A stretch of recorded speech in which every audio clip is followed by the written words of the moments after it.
உங்களுடைய யாழ் மாநகரத்துக்கான கனவு என்ன? அதைவிட எங்களிடம் நீரை சேமிப்பதற்கான பாரிய குள கட்டமைப்புகள் கிடையாது, ஆறுகள் கிடையாது. யாழ்ப்பாண நகரசபை பொருளாதார ரீதியாகவும் அது பெருசா வளர ஏரியா. அதுக்கு இவ்வாறான திட்டங்களை நீங்க வச்சுக்கிறீங்க. அது இவ்வளவு காலத்திலே அது சாத்தியமாகும். அப்ப அந்த மூலம் நீங்க சொன்ன மாதிரி இந்த பெரிய செயற்திட்டங்களை செய்யறதுக்கு போதுமானதாக இல்லாட்டியும் பொருளாதார ஸ்திரத்தன்மை என்றதை இந்த கட்டமைப்புக்குள்ள கொண்டு வர உதவி செய்யும். யாழ் மாவட்டத்தினுடைய சனத்தொகையை நாங்கள் எடுத்துக்கொண்டோம்னு சொன்னாங்க.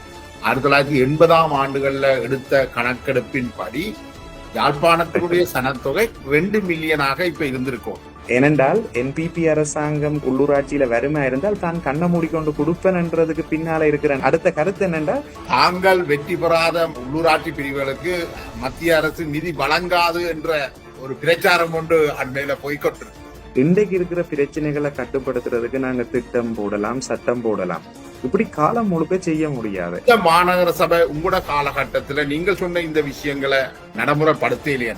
அதற்கான பொறுப்பை நீங்கள் ஏற்பீங்களா? மிக முக்கியமா மக்களினுடைய வெற்றி. என்னோட அவர்களினுடைய மனப்பாங்கு மாற்றம் தான் எங்களை வெல்ல வைக்கும். அப்படி வெல்ல வைத்த மக்களுக்கு ஏதாவது ஒன்று பிழை என்றால் அதற்குரிய பொறுப்பை முழுமையாக நான் ஏற்றுக்கொள்வேன்.